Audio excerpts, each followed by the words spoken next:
जब हम राजपूतों को देखते हैं, ठीक है, तो मैंने वेरियस सेगमेंट्स बांटा हुआ है। इनका टाइम पीरियड क्या है, ओरिजिन क्या है, वंश क्या थे, गोत्र क्या थे, कुल क्या थे, कितने थे।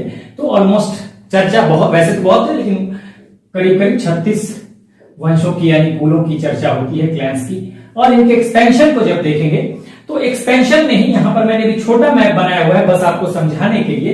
तो ये पूरा हम देखेंगे कि यहाँ पे जैसे कि गुर्जर प्रतिहार यहाँ पे है राजस्थान में, चालुक्य यहाँ गुजरात में है, कन्नौज में गढ़वाल है, ठीक है, आपको चौहान होंगे, अजमेर में चौहान होंगे, सिसोदिया होंगे मेवाड़ में, बुंदेलखंड में चंदेल, इस सबको हम देखेंगे बड़े मैप पे और प्रमुख राजवंशों को भी लिखेंगे। और उसके बाद हम जहां जरूरत होगी अगले वीडियो से वहां हम धीरे धीरे कुछ प्रमुख राजवंशों के बारे में एग्जामिनेशन पॉइंट ऑफ व्यू से जो जो जरूरी बातें होंगी उन चीजों को पढ़ेंगे, अनर्गल चीजें नहीं पढ़ेंगे, क्योंकि सिविल सर्विसेज में राजपूत वंश के बारे में जितना जानना है उतना ही यूपीएससी के लिए हम पढ़ेंगे, उससे ज्यादा पढ़ने की आवश्यकता नहीं है। तो यहां पर पहले देखिए, अगर राजपूतों की बात करते हैं तो हमने टाइम पीरियड, ओरिजिन, क्लैन और एक्सपेंशन की बात की है। ये तो हम आगे देखेंगे, ठीक है, जब हम अभी मैप बनाकर देखने वाले हैं इसको।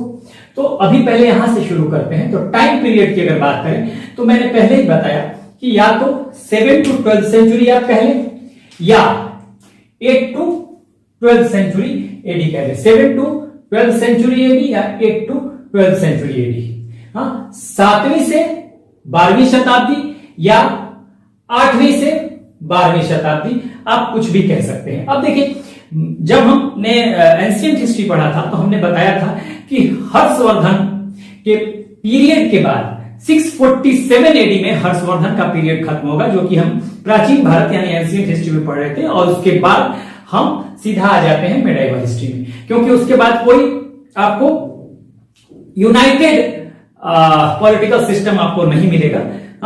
सभी टूट जाएंगे नॉर्थ इंडिया में, आपको टूटे हुए वंश मिलेंगे, राजवंश मिलेंगे, और वही राजपूत के रूप में यहां पर दिखाई देंगे। तो अभी बहुत सारी बातें करने वाले हैं। तो आपको सबसे पहले मैं एग्जामिनेशन पॉइंट ऑफ व्यू से बताऊं, कई बार स्टेट सर्विसेज में, यूपीएससी में तो ये नहीं आएगा, लेकिन स्टेट सर्विसेज के एग्जाम में या और भी जो जैसे एसएससी के एग्जाम हो गए और भी सीडीएस ओडीएस के एग्जाम में, तो कई जगह पे आप देखेंगे 7 to 12th सेंचुरी देता है, क्योंकि कई जगह पे इतिहासकारों ने हर्षवर्धन के बाद ही मान लिया है, यानी कि 647 एडी में हर्षवर्धन का पीरियड खत्म होता है। तो यहीं से मान लिया उन्होंने मेडाइवल पीरियड, मध्यकालीन भारत।